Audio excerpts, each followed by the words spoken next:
আসসালামু আলাইকুম বন্ধুরা, কেমন আছেন সবাই? আশা করি ভালো আছেন। বিকালবেলায় ঘোরাঘুরি করার টাইমে এখানে এসে দেখি জমিতে হাল চাষ করা হচ্ছে।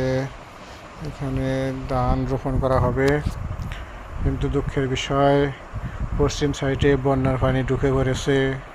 জানি না ভাগ্যে কি আছে। ফসল ফলাচ্ছে,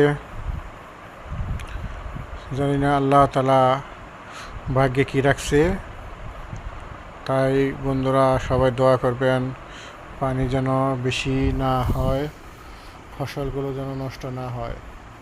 এই ফসলের মাধ্যমেই বাংলার জনগণ বেঁচে থাকে। আল্লাহ হাফিজ।